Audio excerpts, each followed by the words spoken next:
27 degrees in Abuja, the Federal Capital Territory. Good morning and welcome to your daily dose of sunshine, Sunrise Daily. I'm Maokwe Ogunyuso. And I'm Ayo Makine. It's 28 degrees here in Lagos and it feels like 33 or thereabout. But hey, who knows what is going to happen the rest of the day. Usually, Maokwe, the temperature in Abuja, evolves in the course of the day. Tell us more about it. Indeed, Ayo. Well, maybe when we're looking at the skyline, because right now we hear it's about 27 degrees. I can't quite feel it, 27 degrees, but hey, maybe that's because it's going to get to as hot as 35 degrees Celsius later. But how do you like this skyline this morning, Ayo? This area is generally known as the Central Business District in Abuja. This road itself is called Constitution Avenue, leading directly from the National Stadium all the way to the Aso Villa, leading all the way to National Assembly Complex, linking very, very critical parts of the city. This road that you're looking at, it's no ordinary road, if you like, if you want me to tell you. It's no ordinary road. It's a very important artery linking many important districts from Gariki to Maitama to Asokoro. This road takes you along that particular. It's one of two Ys, or one of the two roads that form a Y. They all link up at the National Stadium and then, stretch out, or will I say fan out into this Y. This is one arm, Constitution Avenue, which you're looking at. The other is Independence Avenue. Interestingly, Ayo, and I think I've said this before, a lot of people don't call roads by their names in Abuja. I'm sure if you tell someone, I'm going to Constitution Avenue, they'll be looking at you like, where is that? But say you're going to Central Business District, they have a very clear idea of where it is that you might be. It's the same thing almost everywhere. Look at the Third Mainland, for instance. The official name of Third Mainland Bridge is Ibrahim Babangida Boulevard. But guess what? It's 3MB to anyone. But, one thing that I find iconic about the Central Business District in Abuja is the fact that it's the heart of the capital city, which, by the way, many may not know, Maokwe, that the move to Nigeria's capital from Lagos to Abuja was formalized in 1976. And eventually the relocation was completed in 1991 under the Babangida administration. But this Central Business District we're looking at right now, particularly this arterial road, hosts major government offices, and the National Assembly Complex, the Supreme Court, the Federal Secretariat, the Central Bank of Nigeria, the NNPC, Air Towers, the Aso Rock Villa housing the office of the president is not too far away, and several commercial and financial hubs, the World Trade Center, the National Mosque is also somewhere there, and several others like that, including the Eagle Square, which we've brought to you quite a number of times. And yes, Maokwe, you are correct. You may not know the name of the street, but at least you have an idea of where you're going. Thank God for Google, Maokwe. You can say that again, Ayo. Without it, a number of people will be lost to this Federal Capital Territory. So yes, thank God for Google Maps. But while we're looking at admiring the aerial shots in Abuja, I can tell you that some shots are currently changing in Delta State, in the south-south region of Nigeria. The political space seems to be heating up somewhat with political activity now beginning to go on. Yesterday, the spokesperson for the Delta State government was saying something around, I'm trying to remember what precisely he said. He said, when the taste of the palm wine changes, the drinking pattern changes. And I was wondering, why such a proverb? Yes, the people of the South-South are renowned for, I don't want to say for their leisure. They love their leisure, I can tell you that, And one of the things that make it up is the the palm wine. Let me put it that way. But Kai, must we put it in the proverb for politics? Well, you remember, every time, from time to time, but you seem to bring the best out of some people when you interview them. Remember that famous one? Don't quote it. But hey, I guess that's one of those things happening right now, isn't it? Ayo, I can tell you, I had absolutely nothing to do with this one. This one was the spokesperson speaking of his own accord, you know, about activities happening in Delta State. It had been hinted, the governor, beg your pardon, the minister of the Federal Capital Territory gave a hint of it when he granted the last media parley that he spoke to. It came up that the governors of Delta State and that of Akwa Ibom had endorsed the president for, they say, another round of good governance. They're endorsing him for 2027 for impact on good governance. And so it did seem like an indication was happening, but then some people have said this is still a surprise, given the fact that Delta State has been a core PDP state since 1999, since the beginning of the Fourth Republic. So what does this mean? And will we see many more states, you know, fall like dominoes to the APC? Big question. We'll be answering or taking a look at that much later in the program. But right now, this was how the spokesperson to the Delta State government captured what was happening in his state. The whispers have finally been confirmed. After weeks of speculation, Governor Sheriff Oborowori has officially defected from the People's Democratic Party to the All Progressives Congress, triggering a major political realignment in Delta State. A major political decision has emerged from a closed-door stakeholders meeting at the Government House in Asaba, where key PDP figures in Delta State met to address deepening internal challenges within the party. The high-stakes meeting at Government House Asaba, which preceded the mass defection in Delta State's political landscape, saw the attendance of several key figures and numerous top PDP executives and influential stakeholders from across the state. It is said that when the taste of the palm wine changes, the drinking pattern also changes. And the leaders of the party, in the course of the consultation, were unanimous in their view that the political temperature have changed, the taste of the palm wine in this instance have also changed, and there was a need for us to adjust the drinking pattern. And in adjusting that drinking pattern, we needed to take a decision that will further help to cement the development in our state, to build the bond of love that have existed in our state, to further advance the cause of security and the welfare of our people, and to a very large extent, ensure that development in Delta, because every politics is local, is not truncated. And in taking that decision, we came to the inevitable conclusion that moving out of the PDP is very, very necessary for us to be able to collaborate with our kith and kin and build that state that every Delta will be proud of. The leaders do not just confirm their exit from the PDP, they also offer key reasons behind the decision, citing internal challenges and the need for a new political direction. If you look well, the current PDP state chairman is here. He was in the meeting. The governor of the state was in the meeting. The deputy governor was in the meeting. The Right Honorable Speaker of the House of Assembly was in the meeting. The immediate past governor of Delta State, who ran as vice presidential candidate of the party, was in the meeting. National Assembly members, both serving and non-serving, who are still members of the party, were in the meeting. House of Assembly members were all in the meeting.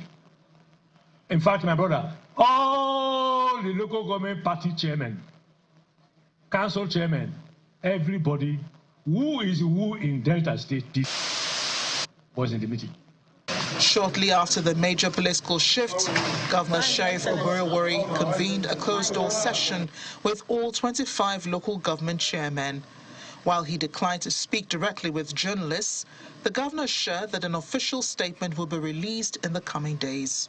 You want to hear from me? Yes, Your Excellency. You will hear from me on Monday. Okay. I just briefed my council chairman, the 25 local governments. They said we are waiting. Where Sheriff go? Where Sheriff go? We are certified. Preparations are now in full swing for a formal defection rally where the governor will be officially welcomed into the APC. The event is expected to feature the vice president and several high-ranking party officials.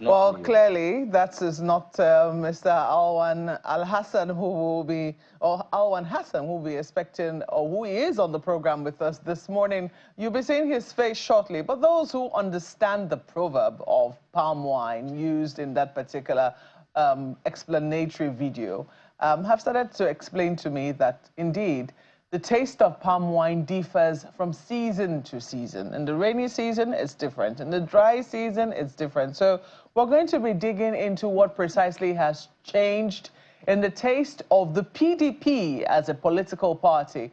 This morning, we're joined by Mr. Tajuddin, Honorable Tajuddin Yusuf, a 3-term member of the House of Representatives and a member of the People's Democratic Party. We also have with us in the studio Alwan Hassan, who is also a chieftain of the APC. Gentlemen, welcome to Sunrise Daily this morning. Thank you. Good morning. Now, I want to, start with, let me start with you, Honorable, because you are the one telling me about how palm wine changes and why that proverb was appropriate. Tell us, what precisely has changed in the taste of the PDP? A lot. The most fundamental thing that has changed is in 2023, we deviated from our fundamental principles of zoning presidency.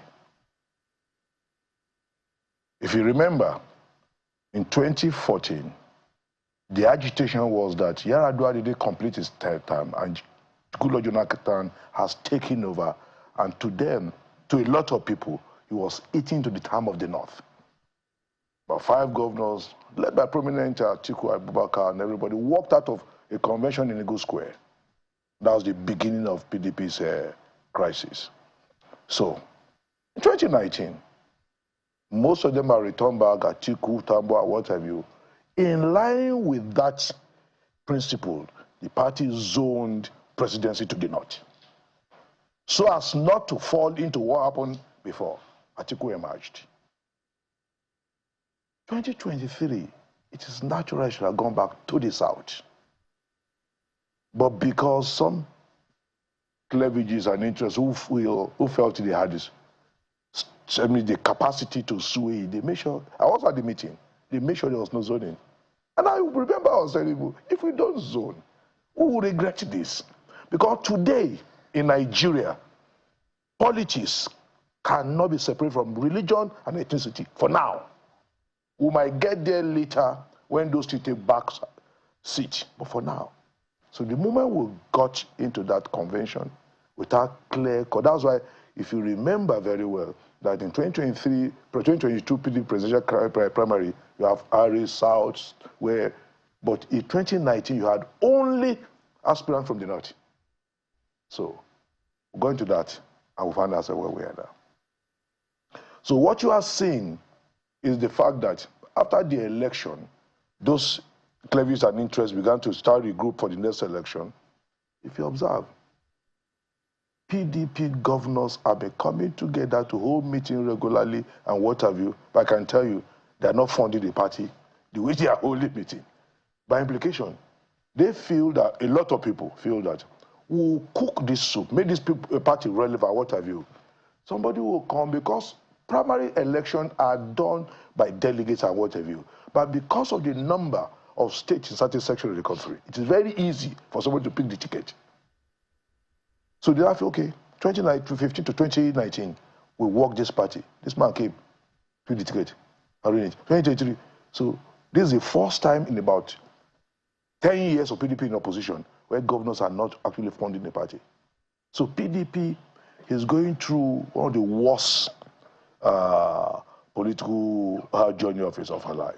And unfortunately, we're now going to self-inflicted issues again. Secretary issue, no secretary. It is clear. Secretary of the party is elected at a convention. If you want to remove him, wait for convention or find the appropriate organ of the party to remove him. He just sat somewhere and say you announce another person as secretary. Supreme Court came with a clear position. You are still going, governors met and say we do not recognize. So by implication, maybe what happened yesterday in Delta, maybe some of the governors consciously allow this crisis to continue to find a justifiable ground to move. Because anytime I look at it, how could you now, after Supreme Court judgment, you are now directing the National Working Committee of the party to ask the Deputy Secretary to act? Will the other man agree? So by implication, you are extending the frontier of the crisis.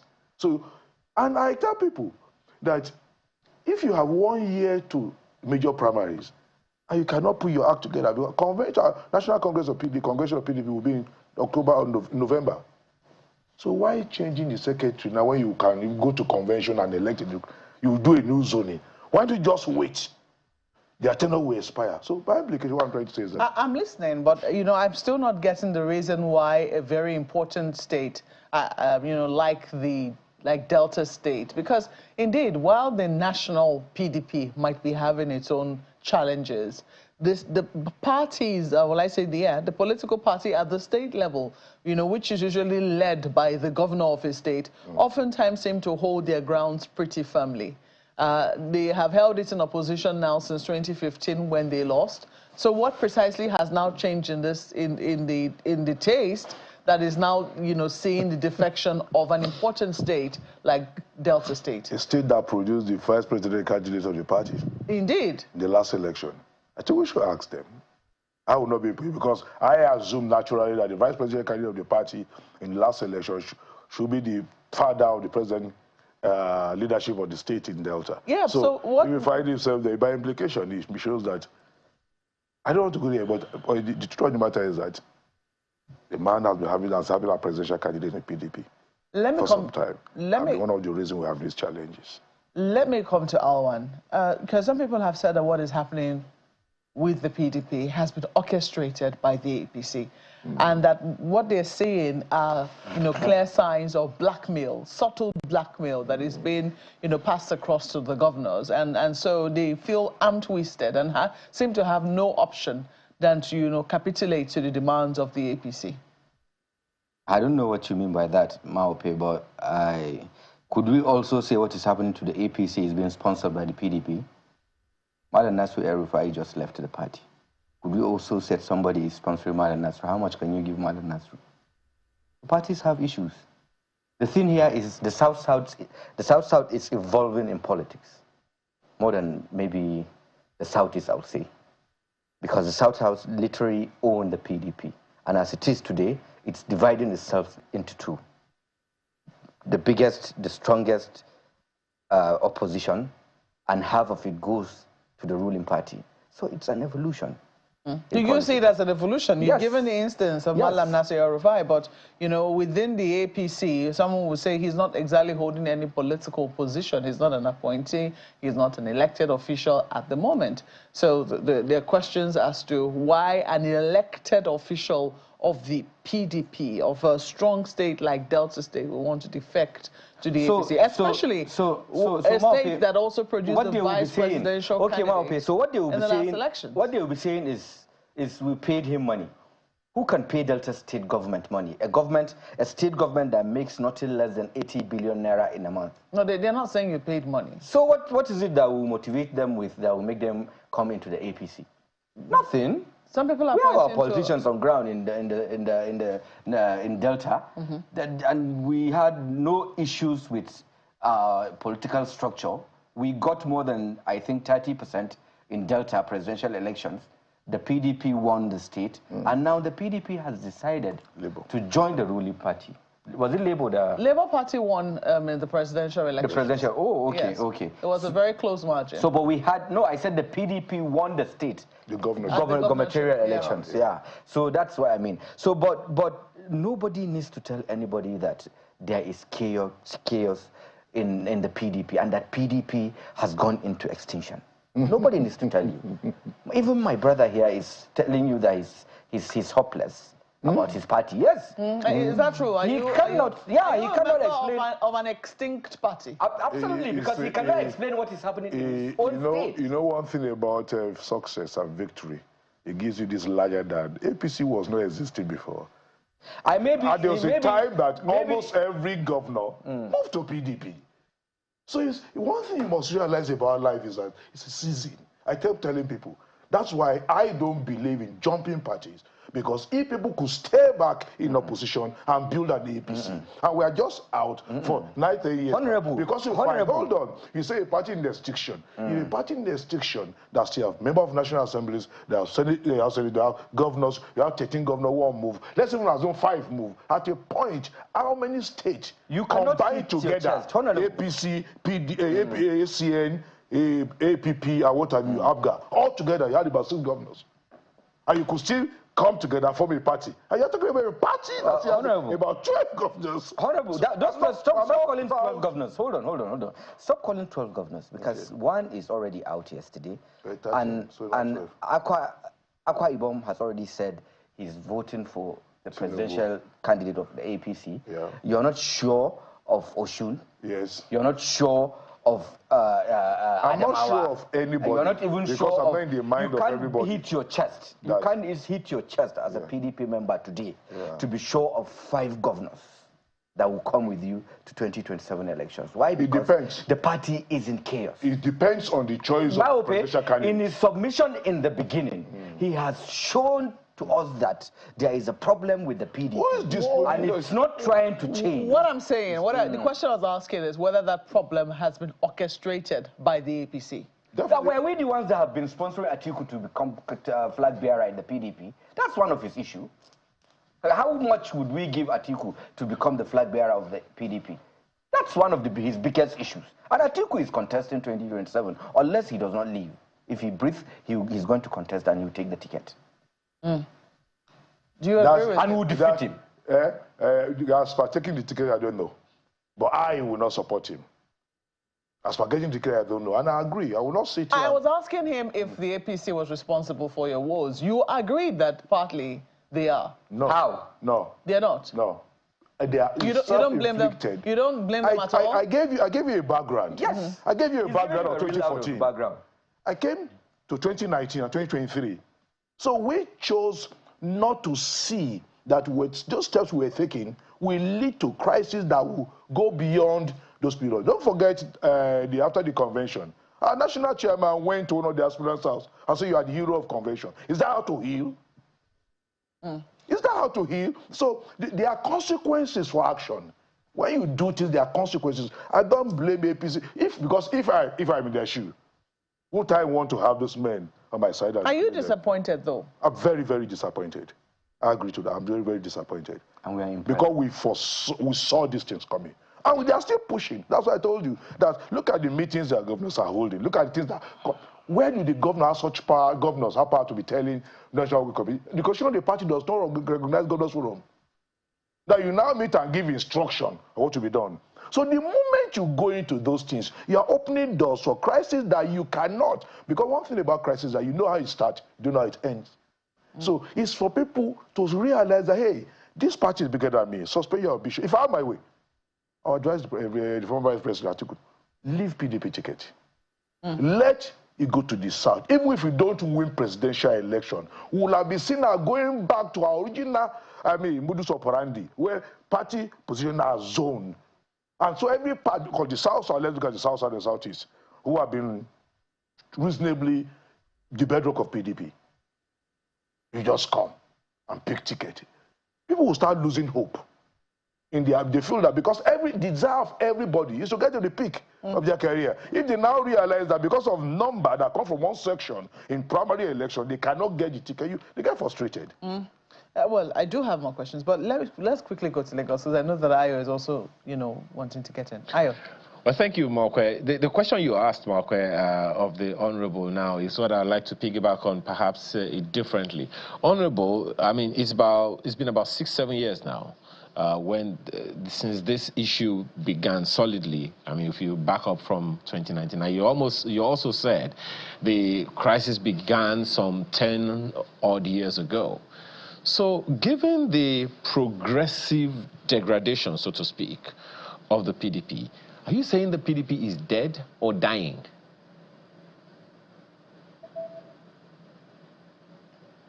Like, I answered that quite correctly. I told you PDP is not dead, and PDP will survive this crisis. Go and write it down. One of the things that is missing, major ingredient that is missing, not getting out, is that for people to realize, hey, we are on a journey that will end in 2 bad scenarios. So why don't I just pause? But when you still feel that you are the all in all, no matter what happens, when you get the ticket and what have you, you are okay. You are not bothered with the consequence or the result of the tickets. So PDP will not die, will survive it. But we might not be able to make the kind of impact we desire to make now. And that's why I've been telling people, when they say leave PDP, come and just say, where am I going? At a point, ACN has only Lagos. ABGA had only maybe Imo. APP had CPC had Abia State. And together in 2013-14, they came together for an APC. When they were challenging PDP, they were having about 7 or 8 governors, until 5 governors of PDP joined them. So I still believe that in a way, some of us will stay honorable, back, yeah, in a way. Party. I'm going to tell you that those who are in PDP for ticket and ambition will not be with us before 2023. They will go. In a way, you have already validated that position. Honorable, just one second. In a way, you have validated that same position, because you said just now that 5 governors moved from one party at a time. Another one is moving now. And you couldn't even tackle, your co-panelists there when he said that you may not have up to 5 governors going into the next election. So I ask again, given these facts, and the progression that you are also speaking to. Isn't it right or valid for anyone to say maybe PDP is going extinct gradually or killing itself from within? And I've answered that again and again. When ACN had 1 governor, was APCN dead? When ABGA had only 1 governor, was ABGA dead? That's what I'm trying to make you understand. That we are in bad shape, yes. Yeah. But to say PDP is dead, no. Okay. Let me ask Awan Hassan. The issue here, and Markwe also spoke to it, is the legality or lack of it that the APC seems to be encouraging. The Supreme Court is not fazed, is unabashed about what happens when a political party defects. It would seem, though not against the Constitution for the APC to accept, but the party seems to be encouraging this kind of illegality, because we know clearly, for instance, that the Constitution frowns at defection without a solid basis. Do you see the issues in Delta State, for instance, as valid enough for them to move into the APC and for the APC to welcome them with open arms? Are you now holding the APC responsible for the defection of a PDP governor to APC? What exactly are you saying, Ayo? Are you now trying to hold us responsible to question a PDP governor that defects to our party? Why he did what he did, or take him to court? Their Constitution said it clearly, and Honorable had introduced that from the beginning of this program. that once there is chaos, and there is chaos in the PDP, on the secretary's issue, where governors took side with someone they had elected and they went to court, and the court ruled out that the sitting secretary had to come back. So there is an issue in the PDP, and once there is internal party wrangling, a member can decide to leave the party, and it's legal in their constitution. So I don't even need to delve into that, Ayo. I really don't know why you're holding me responsible to sanction. I remember, if you remember, Mr. Hassan, I remember, just 1 second. We're receiving him with 2 hands. Just 1 second. I remember Comrade Adams Oshiomhole saying at some point that any politician coming from other political parties, and I think he was talking about the Edo State at the time, he was saying that, look, some people are not welcome. And he was saying that even some that are welcome cannot just come and take over anything. They cannot hold any valid position in the party. So given this import, so to speak, from the PDP, that has been progressively happening, and you're also saying that there is likelihood of some other governors, that's what you are saying, so to speak, that there are some people that may also be joining. What will be their position? Are you going to collapse the party structures to welcome these people and give them preference over others? To have congresses and a convention, and that will determine it. I'm not the person to determine who takes over the structure. There will be congresses and there will be convention. So what are the likely consequences or fallouts of this, given that, as you said, you're welcoming them with open arms?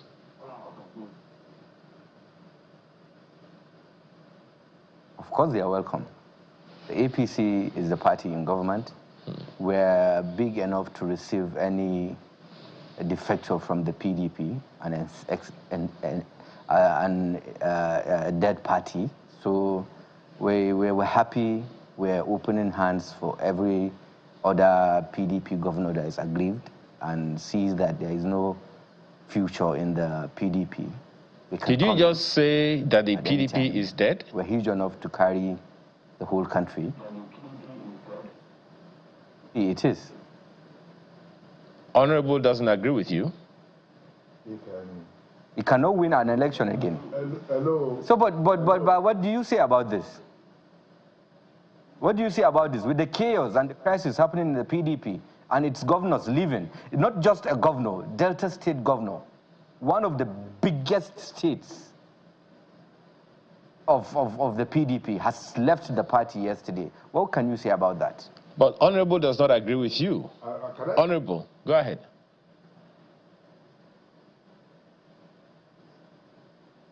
One thing about, I still talk about you not realizing or not being too conversant with history. All that you say is happening now had happened to the other parties before now. And for you to come and say PDP is dead because the governor just moved it. For political, jags and punches, it might be good. But I pray God spare our life. We'll come back later in life, you will know. For now, ideally, it should have been APC versus Nigerians in this election. But there must be a platform. Because the Constitution does not allow independent candidature. There must be a platform. Structure are needed. You are not popular, because the fact that you are popular is not enough for you to win election. Leverage must come together.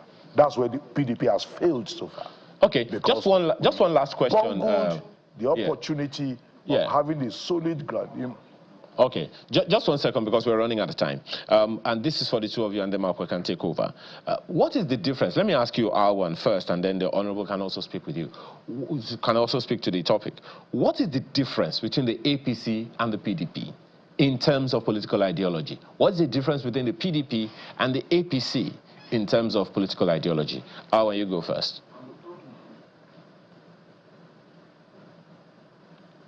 I don't know about the PDP, but I know that the APC is a progressive party. It's a party of Nigerians, a party that wants to bring development to the country. It's a party that has a concern about its citizens. It's a party that cares about Nigeria. Unfortunately, I disagree. I feel that there's a cleavage, is a coming together of desperate political power mongers from APC. And unfortunately for a nation like ours where we are, people are interested in who is in power. So because of that, they got it. And sincerely, I will sit here and pontify and make you look at PDP is far, far better. We have not been able to come as a people to form political party in the ideal sense, where principles and values are the guiding rule. What you have presently in Nigeria is about where do I go to get power? Which cleavage will project me to power? And that's why it's in those defections.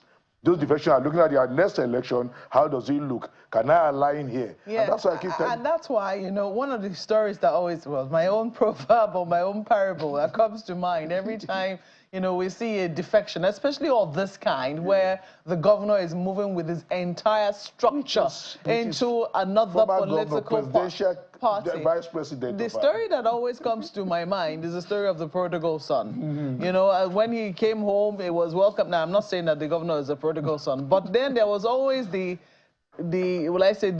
older brother who had been following the rules, doing all that he had to do, and, you know, all of a sudden asked, what's going to become of me? What about me? And so there'll be questions as to what will happen to that the members. The loyalty of those members who are kept faithful to the party. What happens to those who have been in the APC, you know, held and kept faith with the APC in spite of not winning anything? Yes, some of them have been compensated, they've been made ministers, they've been made, you know, given positions. But then, don't you see that this could be another recipe for disaster within the APC in Delta State? I don't see that. I think you for sure do not see that. Yeah, because this is given a strength to our structure in the state. You do know that usually governors lead their political party. They are considered the leaders of political party in states. I mean, with very few exceptions. But usually what happens is there is a give and take. There's some certain percentage you take as the party structure, existing party structure. Then the governor coming in will take a certain percentage. It's usually a negotiation that usually goes on, and that goes on forever sometimes. It doesn't go forever. It has to be concluded by congresses. You do know that we have seen states where, as a result of this inconclusive negotiations, the parties lose out at the end of the day. The dominant party lose out at the end of the day. It can happen in politics, not in APC. Okay. Well, I know the last I remembered, it was the APC that lost out in this particular instance. But we'll wait and see, you know, just how this eventually ends up. We wish the APC and the PDP well. We have to thank you, gentlemen, for your contributions to the program this morning. Honorable Tajuddin Yusuf, 3-term member of the House of Representatives, and also a member, he says he's not leaving, a member of the People's Democratic Party, and he says his party is not extinct. And we also have with us Mr. Alwan Hassan, who is a member and a chieftain of the All Progressives Congress. Gentlemen, thank you once again. Thank you once again. We'll take a break now. We'll be back shortly to take a look at a host of other issues. Please stay with us.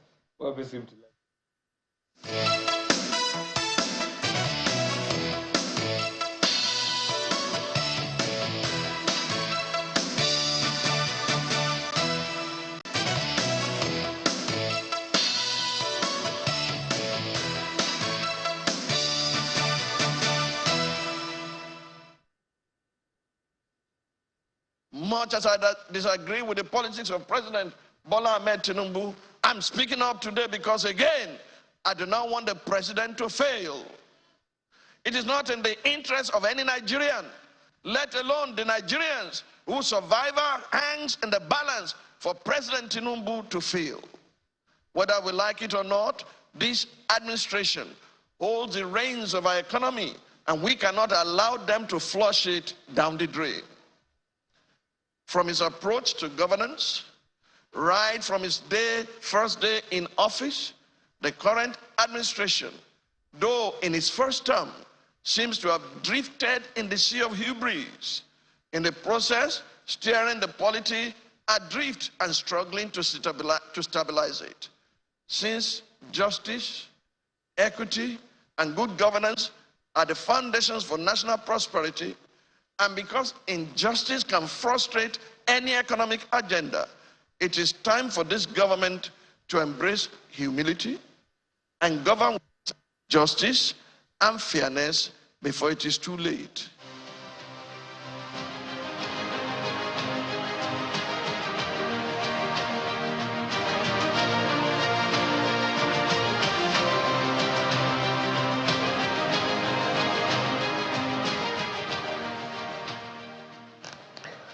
Welcome back. Yes, indeed. Before this political gale of defections started, we started the week with Easter Sunday, and then there was Easter Monday. Easter Sunday, you had messages like that delivered by, Miss Pastor Tunde Bakare, who gave that particular message. And then on Easter Monday, we saw the demise of the pontiff of the Catholic Church, Pope Francis.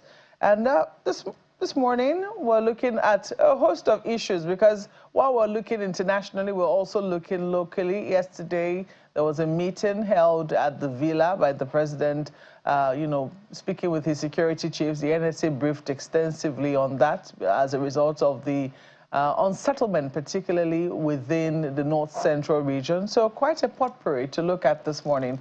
And we have with us Mr. Laolu Akande, who is a former presidential spokesperson. Quite a lot to consider this morning. I don't know which one immediately sticks out for you. Do you want to start with the Easter message? Well, you mean Pastor Bakare? Yes, indeed. Well,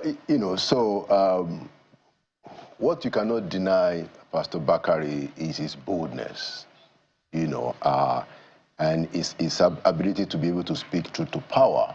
And that's what I want to say about that. And when you compare it, if I can make the connection, to some of the political leaders of the day, it's a stark difference. You have a lot of people who have no business in politics, people who are faint-hearted, and I'm referring to what happened yesterday when you have the governor of Delta State and the former vice presidential candidate, of the opposition, raising their hands up.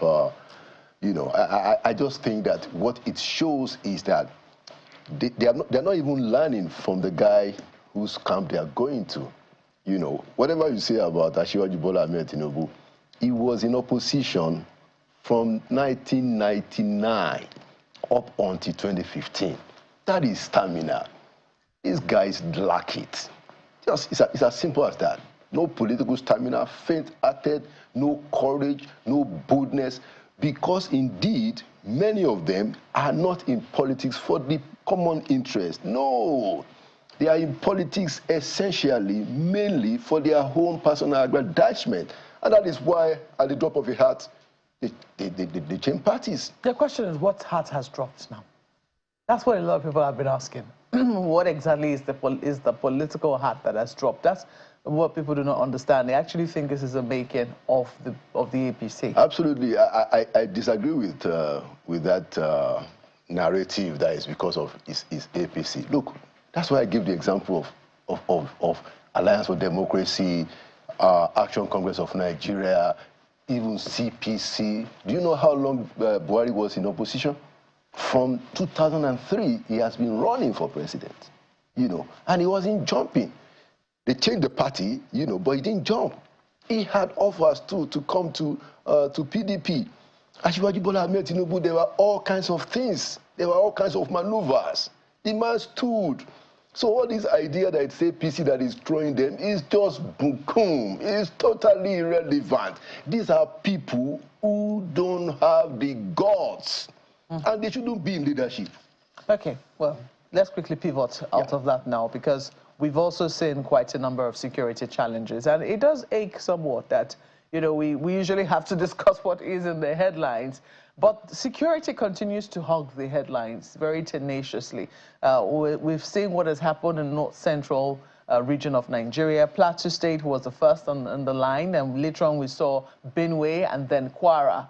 Kwara, we saw the Chief of Army Staff visit yesterday and, try to mobilize and encourage the troops, to do what needs to be done. He thinks that Kwara is an isolated incident.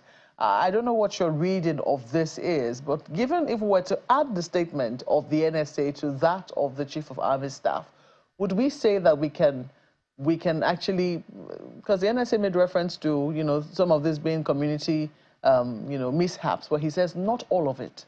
You know, what exactly is your thinking, given what it is that we're currently seeing in the North Central region? Yeah, so what it is I don't see anything that is new, even the fact that now you have them reaching to places like Kwara State. You know, we've also had reports of arrests that were made in other parts of the country that prevented potential attacks of these insurgents or terrorists or bandits, whatever name we choose to call them. What we must understand now, you know, being honest with ourselves, is that we haven't done enough to solve this insecurity problem. You know, there's something that we ought to do that we have not done. Now, I am not able to put my finger on whatever it is, but I have a fair understanding, and from a lot of the people that I have spoken to, many of them, you know, retired security chiefs, you know, both in the military and the police. The impression that I seem to get is that the political leaders have not demonstrated sufficient political will to end this insecurity in a very comprehensive way. The vibe that I get is that the political leaders need to show the security chiefs that this has to stop. It's an idea as if the security chiefs are watching the body language of the political leaders and comparing it with what they are saying, and there seems to be no convergence. That's the sense that I get. And when you add that to the fact that we've had people say that, look, there has been collusion, you know, there is the issue of even accountability, then you clearly see that the leadership that is required, the kind of leadership that is required to end or even to significantly reduce our insecurity, we have not managed to muster it. So while the president is mustering all of his political sagacity in getting, you know, like say, opposition members to capitulate. I was going that route too. APC, you just took, you know, it doesn't appear that he has been able to muster that same sagacity in tackling the issue of insecurity in Nigeria. Excellent point. Excellent point, Mark. I mean, I was actually going there. So the president went away for over 2 weeks, and it comes back. And before he came, serious insecurity problems, you know, killings, occupying people's land, you know, very vicious attacks. And then he comes back, and the big news a few days after is all this defection. Well, of course, we don't necessarily have to say that the president is directly connected to it, but it does not reflect very well. I mean, it would have been good to see the president himself speaking out about insecurity on the camera, not sending Nuhu Ribadu, I mean, who is the NSA. And we're not saying that, you know, Nuhu Ribadu shouldn't, but the seriousness of the problems that took place in the absence of the president required the president to show his face. You know, it doesn't have to do it broadcast, but it would have been good to see the president speaking, you know, after the security meeting and expressing his dissatisfaction, rather than have you said Nuhu Ribadu, who was the one going all over the place in the absence of the president, traveling to Benue and, you know, trying to make reassurances, at times even falling out with the governors who have a different idea. People did not elect Nuhu Ribadu. Nuhu Ribadu is an aide of the president. It would have been better for the president himself to show up yesterday after the meeting that say, look, this is what has happened, and I can't, I mean, let Nigerians see you express deep concern and worry. A statement from Mr. Bayo Onuga saying that you told them enough is enough is completely insufficient for a moment like this.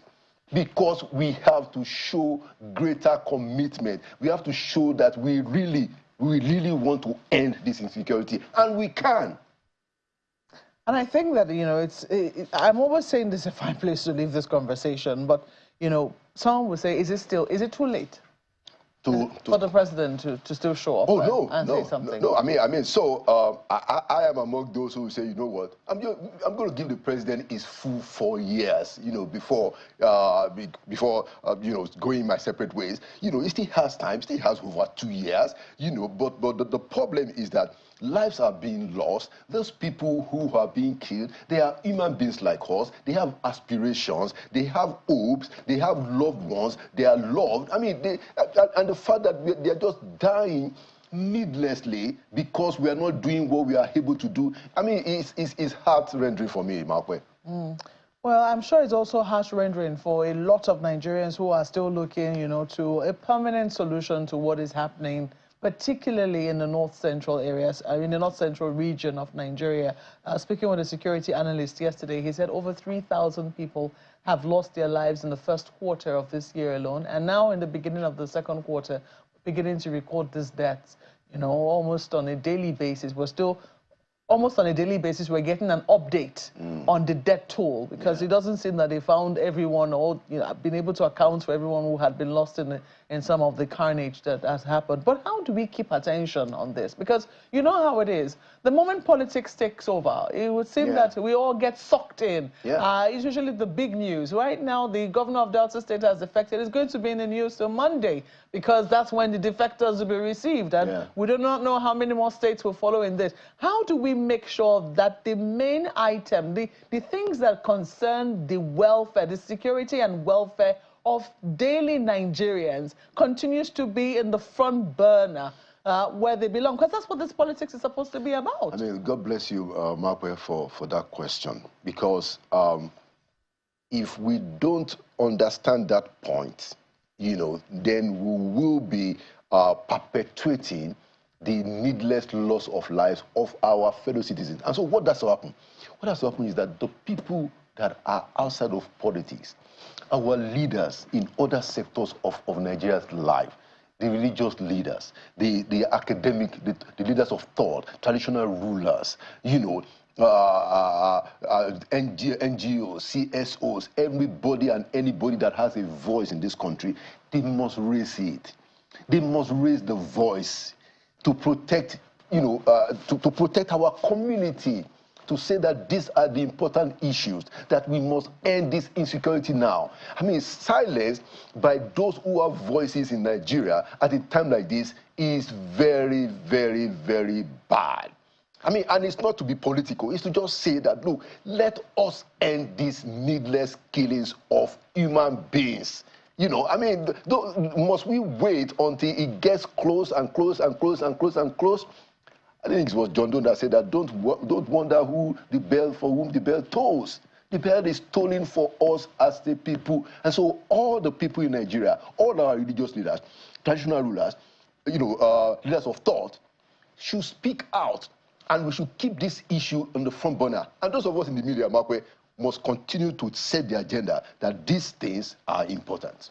And I think it's a fine place to leave it. Mr. Akande, a former presidential aide, speaking to us on this matters. Thank you so much for coming on the program. Thank you so much, Markwe.